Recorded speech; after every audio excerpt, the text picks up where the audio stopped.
welcome back to the channel. My name is Brianna, and today we are doing another book review slash recommendation, and it is another Black author. I'm so happy to be able to bring Black authors to the forefront. If you would like to see your book featured on one of my videos, then just email me and I will give you the rest of the information.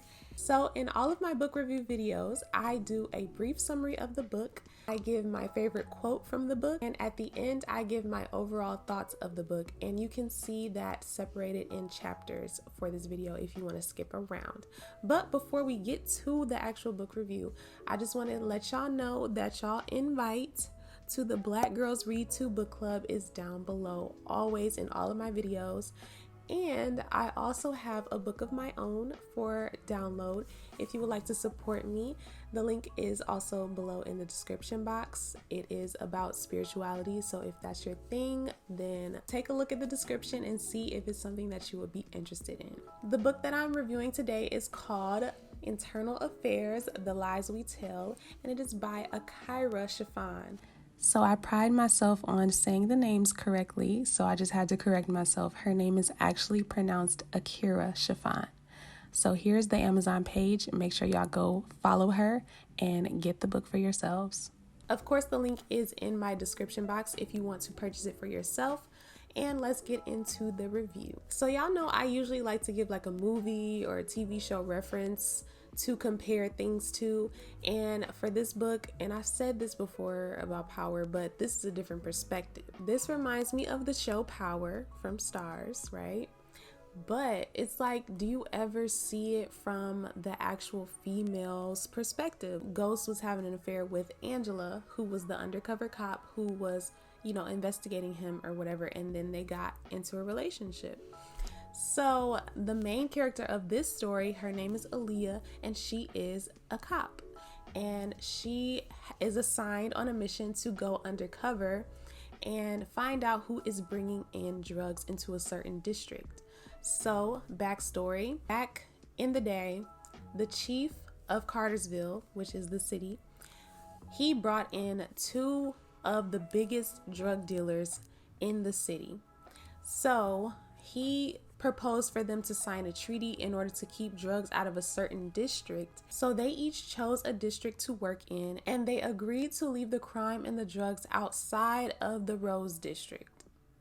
And this treaty was broken years later, so they had to figure out who was the person that was doing this, like why, what was going on. So Aaliyah is the one who is sent in to find out the info. So of course, on her mission, she meets a man, and his name is Damien, and he is also the owner of the coffee shop that she's working at, but he has some secrets. So she has to make sure that she keeps her secret from him, and he is trying to keep his secrets from her. So now we can get into my favorite quote from this book.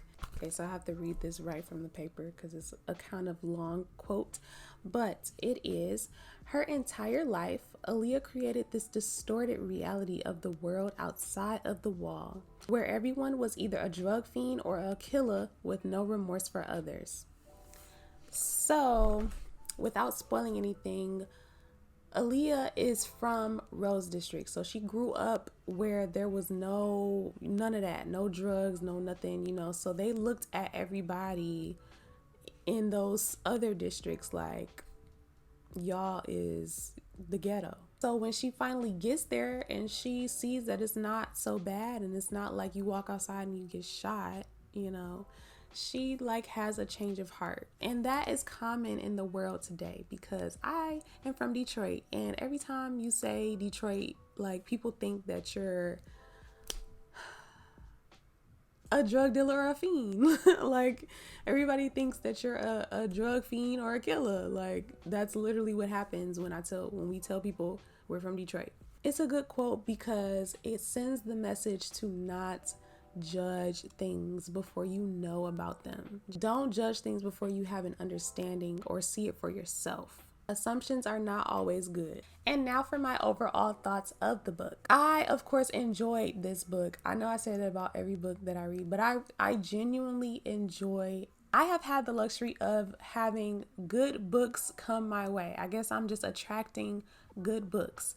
But I really enjoyed this book. First of all, I already mentioned this in the beginning, but it was nice to see the undercover cop be the female. It's always that like taboo of you're not supposed to, but you can't help it because it's just human nature. Like you're gonna get involved with people naturally or whatever. Akira had a great way of just explaining things in a beautiful way. The way that she wrote them, they were beautifully explained, but also it was written in a way that was relatable, and you would know exactly which facial expressions or like body movements that she was talking about by how she described it. But the biggest thing for me was that it was from a different perspective, with her being a female and being an undercover cop and being Black as well, because we've seen so many negative things about the police in recent years, rightfully so.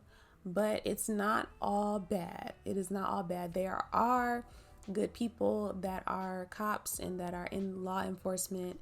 So it gives us a balance because the protagonist is the undercover cop. If I go into any more detail about other things that I liked about the book, I feel like I would spoil it for y'all. So I'm just gonna keep it there, and hopefully you read it for yourself. Again, the link is in the description box.